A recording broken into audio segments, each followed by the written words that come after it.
Götterdämmerung, the new expansion for Hearts of Iron 4, is around the corner, and this dev diary is focusing on Austria. I'm going to give you my impression and show some of the assets of this new focus tree for Austria and tell you what I think about it, and I don't know whether we've got a good focus tree here or whether things could be tweaked and adjusted.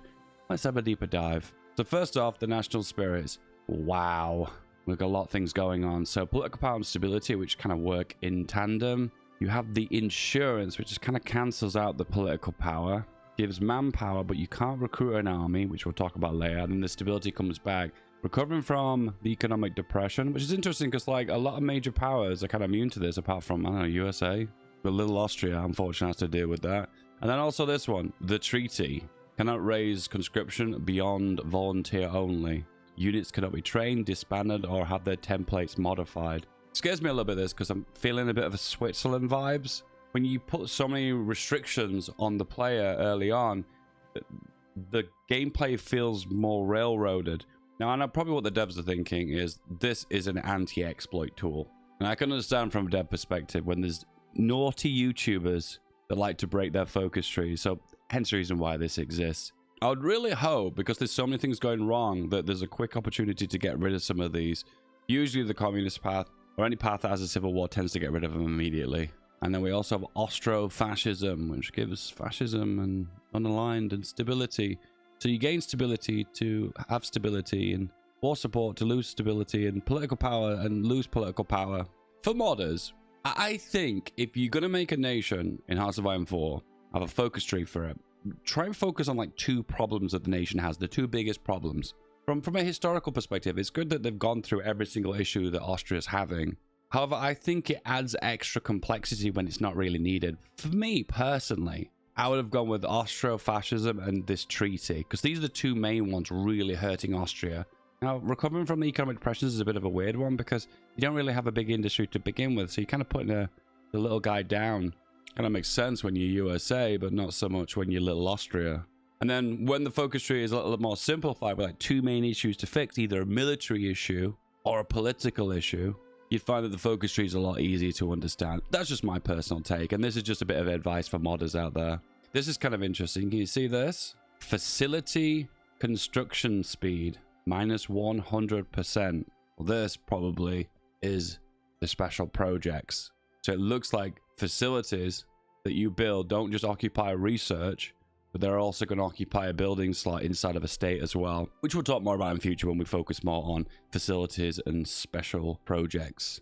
All right, this is the focus tree. Let's have a little bit of a zoom. So it looks like political is on the left here. We've got communism on the far left. You see everything's red. So you've got the option to either go with some kind of fascism here, and then there's another break off in the right hand side. This looks like the historical path. And you've got more politics here, and then you've got army, navy, and air force. Austrian Air Force, madness. Yeah, this is industry, this one. This looks very, very similar to the industrial paths for the South American countries. Am I the only one who thinks that? Let me know. The shape of it and the four different pillars, I don't know, it looks very similar, like almost like they had a placeholder for industry as a focus tree and they've reused it. I've noticed here, if you look really closely, there's a Hungary with a swords, then Czechia, Romania. There's a lot of opportunities to declare war down this specific path, which looks like the historical path, which is kind of the historical path. Austria is actually the fascist path. There's also an option to declare war on Germany there. I'm presuming it's declaring war. I'm just presuming with the swords and the flag, that's what it is. And classic Hearts of Iron 4 dev focus tree, they all end in declaring war on a major power, which I personally think is not very good, because a lot of the time, if you're playing on historical, to reach this point, you're already into World War II anyway. So these declare war on major focuses are kind of redundant. I'm presuming here. I don't know how this focus actually is. I wish if they could do a dev diary, they could give like a virtual display of what the focus tree would look like, and you could hover over them and see the tooltips and the bonuses. That would be so cool. And that would give me like a full breakdown of immersion. But that's my simple take. If you're going to design a focus tree, advice for modders, having a declaring war on a major at the very bottom just kind of seems silly because you're already at war with them anyway. However, there is something else I've just thought of. If it gives the option for an attack bonus against said major, or some kind of short-term production bonus to be able to tackle a major power, that'll definitely feel worth it as well. Once again, things at the bottom of the focus tree should be nice, juicy rewards for making it this far anyway. And just having a war goal for a focus for 70 days, I don't know, it just feels a bit underwhelming, particularly if it's going to be skipped. Particularly, oh, this is another thing, if you have the ability to justify and it takes 10 days, but then there's a focus that does 70 days, well, what's the point of that focus? I don't know, just understanding that there are different game mechanics in HOI4 that kind of feel like they overlap. All right, so this is the very beginning of Austria. Ooh, he has the super smooth face filter, I've noticed. Look at that skin texture, beautiful. This mustache was very popular in the 1930s. Why don't we bring this one back, guys? So the historical branch is this one. Oh, I was right. Okay. Totalitarian safety. Clamp down on this party and then approach the democratic guarantees or reach out to Italy. So this is like the inevitable Anschluss. And this is a way of trying to slow down this process because it is inevitable. And it looks like eventually you tear up the agreement here and then build an army. And then you've got the option to declare war on the south and build a big block of nations. That's kind of cool. The heritage of the empire. That's kind of cool. Reclaim the Austrian Empire beyond our old lands. Okay, these focuses are cool. However, a lot of the time they're pretty one-dimensional. It's usually declare war on a bunch of old powers to try and form your old borders. Do something different, Paradox. Have cores in there, for instance. Maybe give manpower of a short period of time. Or maybe do the alternative. Maybe give me an insane bonus, like a 50% attack bonus, but maybe for 6 months. But then the next 6 months after that, I have a minus 20% penalty to attack. So literally, it's all or nothing, you know? Just add a different mechanic to the game so make it feels like you've got to do something in a short period of time. Make it feel like a different game mode, for instance. There's a tendency to try and stick to the core game mechanics and don't try and do something unusual. But then we see the same features in every national focuses over and over again. So all I'm asking is like things that could just be mixed up and done a little bit differently. A different playstyle where the player has to attack and do something within a short time period, but then will suffer a penalty on the back of it, so I need to consolidate their lands. I thought that'd be kind of cool. We have a decision here by Germany to install an advisor into Austria. I presume in saying yes to this, he's going to increase Anschluss. Oh, he goes, total army fighting strength required for Anschluss will be lowered by 100%. Oh, no, that does the opposite. This appeases the Germans more, so it slows down Anschluss. Okay. Do I have to remind everyone that HOI4 is a war game, and that's what players get the most enjoyment out of? I worry sometimes when you play a nation like Switzerland or Austria in this instance. Of course, I've not played Austria, but maybe it's like this. I'm just getting that inkling. If it's too event-orientated, too decision-orientated, too advisor-orientated, it's just not very fun. At the end of the day, players enjoy HOI for the war, and that's why they play for the war. So this is a little bit too getting hung up on decisions and events could turn Austria into another Switzerland. In summary, focus on the fun stuff like war, building an army, developing your nation, painting borders, and less fun stuff like what version of fascism do you prefer? Do you prefer the mustache, the glasses, or this haircut? Please vote below. Very important. Must know. So an option here is to reach out to Italy or democratic guarantors, and it gives the option here to add a massive subsidy for buying off the market. Don't interpret what I'm saying as being overly negative. These are my experiences of playing the game. These subsidies don't work very well. What tends to happen is, sure, you get a big discount on buying a said piece of equipment from said nation, in this case, Italy. But if this nation isn't selling that said equipment, these subsidies kind of become kind of useless. It feels like the old system was to hit a decision, spend political power, and have guns magically appear out of nowhere. But the new system is to use this subsidy, which gives you a massive discount off the equipment, but then you still have to buy them off the free market.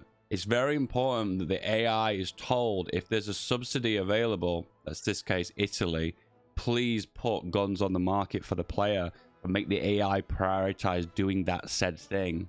So for instance, if I'm Austria and I go for reach out to Italy and I have a pending subsidy on infantry equipment, the Italian AI will be incentivized to put guns on the market to fulfill my ability to get that subsidy. Does that make sense? Because an alternative example is that Italy never has enough guns to put them on the market, so you never actually get to take advantage of this subsidy, which I've experienced in games where I've been playing as Scandinavia, and I wanted to take advantage of these subsidies on the free market.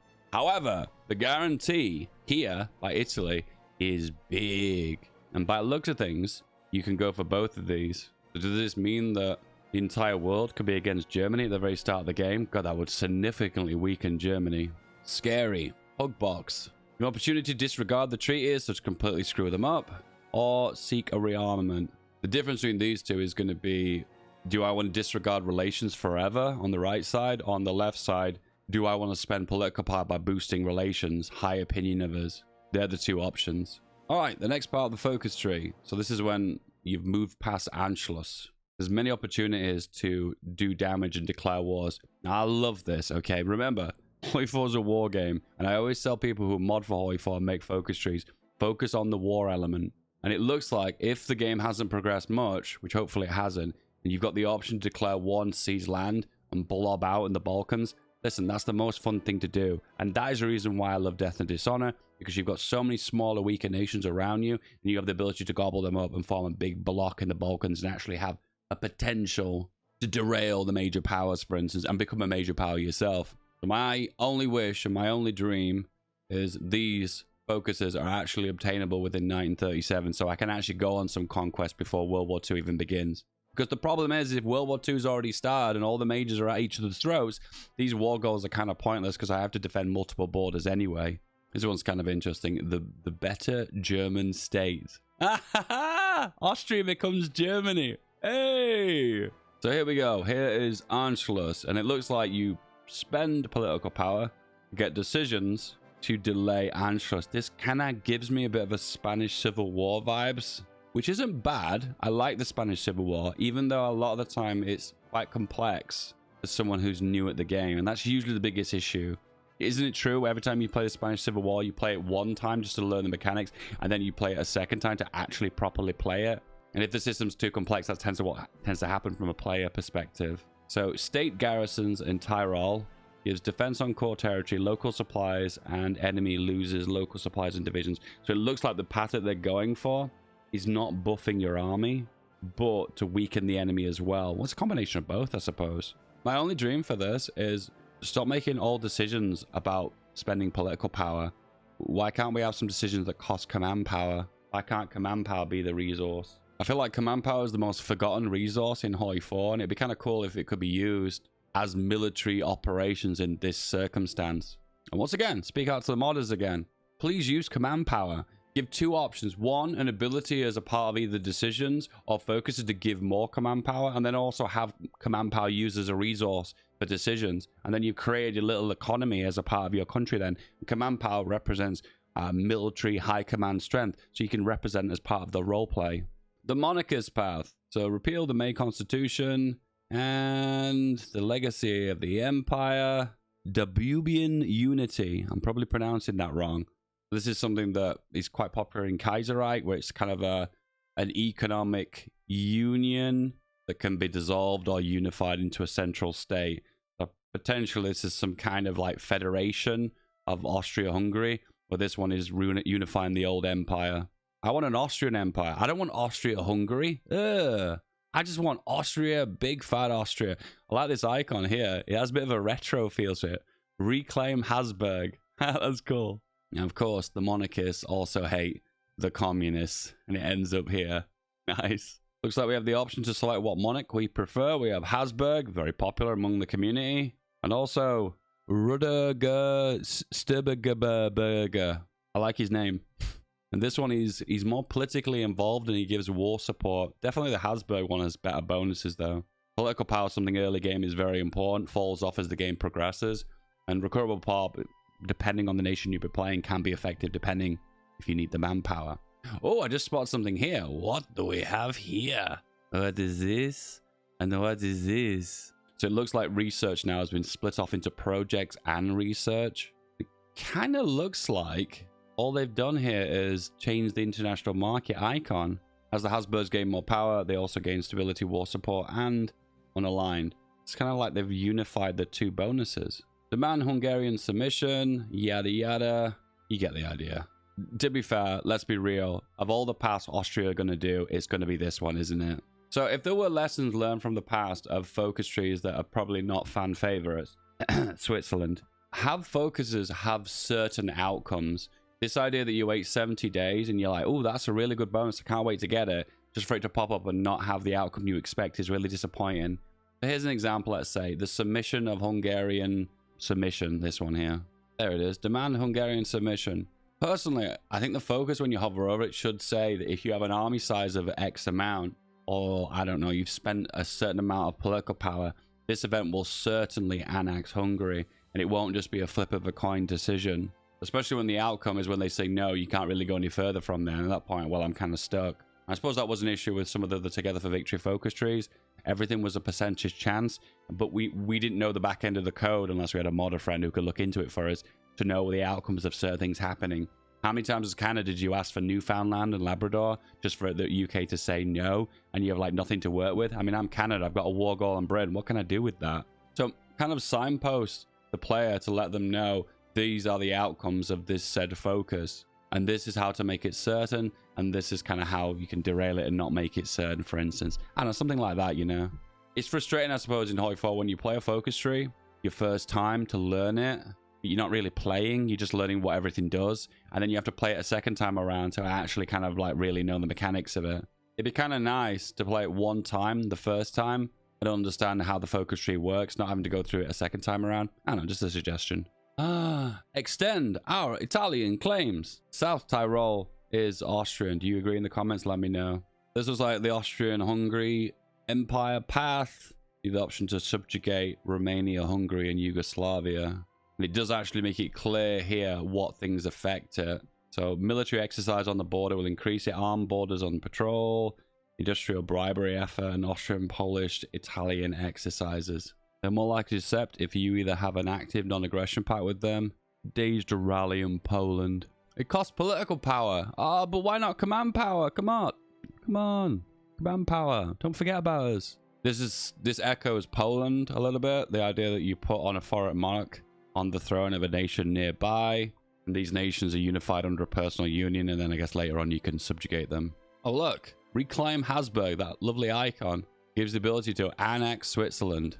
However, it does say if they accept, and this is back what I just said earlier about you never really know the outcomes of these until you press them and find out what happens, you know. In this case, it'd be nice to know what would make them accept and what would make them not accept, for instance, other than have to wait 70 days just to be disappointed. It's just an example of HOI4 mechanics that I feel maybe slightly dated, that could give you, I don't know, the player a little more hindsight what's actually happening. Just my suggestion.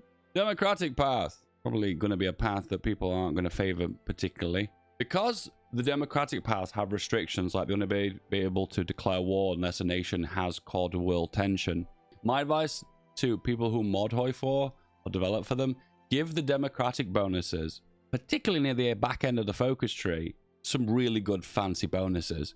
Because you're so unbelievably shackled with what you can do in the world, like declare war, which is HOI4 is a war game, by the way. Give them at the end of the focus tree some really cool stuff at their disposal. Because otherwise there's not much incentive to go democratic, because I can't really paint the map everywhere I want to go, because you deny me the ability to declare on someone unless they've caused world tension. So I don't know, give me bonuses that are worth my time, and therefore I can have a more enjoyable democratic experience. And the reason why I say the back end of the focus tree is you don't want to give them bonus too early on, because when the communists and the fascists go on their little early rampage in the 30s and 40s, you don't want to be too strong, because at that point the democratic nations kind of are going to bully all the fascist ones. So maybe give them something at the bottom of the focus tree. Once again, just my humble suggestions based on democratic paths in the past. And of course, at the very end of the focus tree, you get to destroy Germany and then destroy all the fascists. So you have the ability to declare some wars, which in this instance, these kind of focuses, these ones at the very bottom here, are actually worthwhile. Because remember, democratic nations can't justify unless a nation has caused world tension. So these ones become more worthwhile. My only suggestion too is give an option to declare war on an allied nation, one that hasn't caused world tension, just for some flavor. Is it ahistorical? Oh, unbelievably yes. But once again, you're a democratic nation, you're already restricted as it is, so give them a little bit more flexibility by letting them declare war on someone else. The results of the election, and with here, you're democratic. The Abolish Austro-fascism. Surrender limit plus 10%. Wow. I feel like these bonuses feel like fairy dusting. You know, they don't have one particular bonus that particularly stands out, but they give like a little sprinkle of little tiny bonuses across the spectrum. And it kind of makes it a little bit more difficult to decide who the best one is. So in this instance, I feel like the best one is this top guy, because they're all giving +5 stability. But this guy also gives plus 10% surrender limit. I suppose it's good if you're in a defensive situation, I suppose. I suppose if I was to design leaders as a part of a modding tree, is I would give them all maybe 1 or maybe 2 maximum bonuses, but make them significant. Like one guy is the stability guy, one guy is the political power guy, one guy is the military guy, and that way you have a very clear defined choice for the player depending on their circumstances, and then you could tailor it to the player's circumstances based on what they're doing. In this case, they're going to be defending against Germany, so maybe one guy is like he hates Germany, so he has a 20% defense bonus against Germany and 10% bonus to war support, so he's a war anti-German guy. But then one guy could also be an industrial guy giving a big bonus to factory output, and he's about developing the nation internally, for instance. And then the final guy maybe has the ability to boost relations to foreign powers, for instance. He's the great negotiator. Maybe he has the ability to just deny the Germans from attacking full stop, for instance. I don't know, just a little bit of texture and flavor, and not just this kind of fairy dusting of different bonuses. That's just my suggestion. This talks about the treaty, the right to rearm, the Danubian Federation. I think I said it right that time. Invite Dubian countries, Dubian Unity. Factions in HOI4, I feel like need some kind of rework. Because it's a defensive, offensive faction alliance. But there's not really much texture of that inside of that said faction. So for instance, there could be like a system within the faction which will have more flexibility to actually telling players or nations or AIs what to do. So with a puppet nation, for instance, you can do a bunch of actions, for instance. But as a faction member, it's just this fixed state. You can either take over the faction if you get super OP, which is hard, or you have the option to kick from faction and join the wars. See, it's kind of one-dimensional. There's not a lot of texture inside of a faction. So maybe in the future, maybe the devs would look into that and maybe change how factions work. Maybe there would be ability that if you were significantly more powerful member of a faction, maybe a fascist faction or a communist faction, you have the ability to subjugate a nation underneath you, for instance. I don't know, something like that, for instance. Once again, just add a little bit of texture for factions. Unless it being just about this default alliance, for instance. The Protector of the Danube. I want to say noob. I want to say noob, but it's not noob. Communism. Communism in Austria. Please tell us about that in the comments. I know nothing about it. Is it a real thing? Communist factions always have these 2 options. Every single one is this. Would you like to side with the Stalin, or would you like to do your own flavor of communism? Or if the devs are feeling very spicy, there'll be a 3rd one, and it'll be anarchism. Based. Invading exiles from Spain, celebrating the victory in Spain. So there's more integration with Spain in the communist path. Once again, this is the standard flavor for a path for communism. University. Scientific grants. Women. Based. This is kind of cool. Emergency measures grants construction speed of plus 20% for all factories for 3 years. This is such a cool idea. 20% is too OP. So I get the devs have put a restriction on this. This is only for 3 years. Personally, I don't think this goes far enough. You're Austria. You're not a very big nation anyway. You haven't got a lot of industrial power.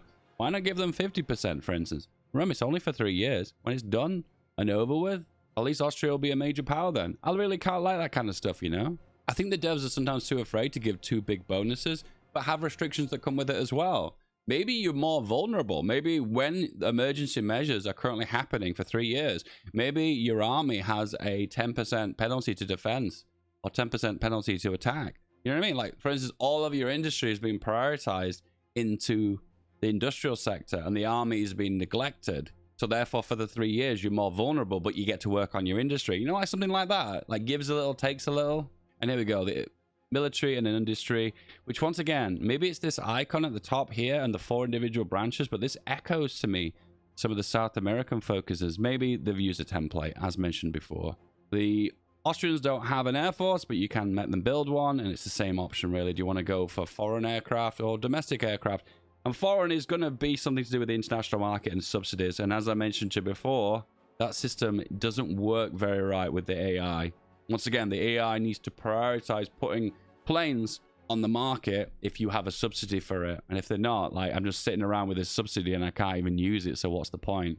I will say, though, subsidies do become more useful when the war kicks off because you tend to find there's a lot more equipment on the market. But then at that point, your industry's already established, and at that point, you're making more things domestically, so what's the point in the international market? I feel like the international market plays a bigger role at the very start of the game, but then the opportunity to take advantage of it is less because the AI doesn't put things on the market. You know, like the catch-22 there. I think the international market is a really cool tool, and I'd like to use it more, but there's so many game mechanics that kind of stop me from using it, if that kind of makes sense. We also have secret rearmament. This gives me flashbacks of Hungary, and once again, opportunity to build your army up, but keep it on the low, keep it on the hush hush. Reinforcing the supply network and improving army logistics. It gives me echoes of the Soviet focus tree, I think, when you give the option to build supply depots faster, for instance. And there's a big decision here of what army strategy you want to go with by selecting these two high commands. Oh, we have a logistics wizard. Well, potentially, anyway. Mr. Field Marshal. Oh, and these are the two choices between the two high command guys you can select. That's good. That's kind of cool, and you get with the bonuses in the question. In this case, Alfred is definitely the winner. Logistics wizard is just too OP. Anything that reduces supply is massively important in HOI4 because you get to squeeze more divisions in the front line and do more overall damage. Worth. We have re-established the Navy, defending the coast, rebuilding the Armada.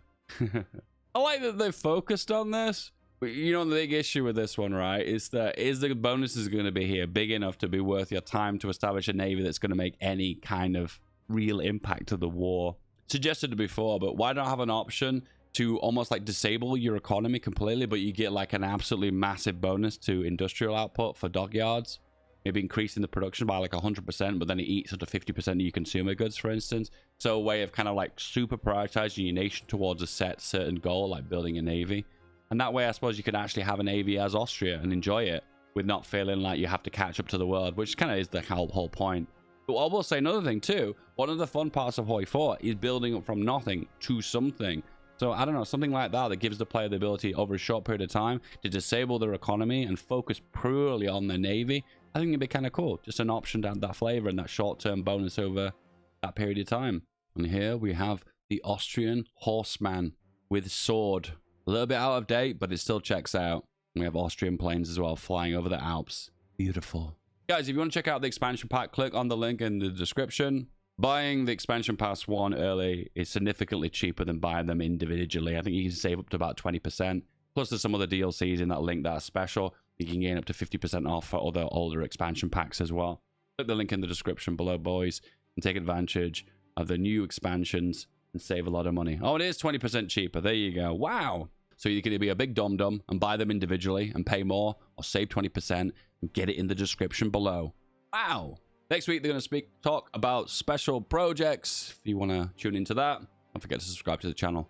Apart from that, lads, hope you have a good day. I'll see you soon. Bye-bye.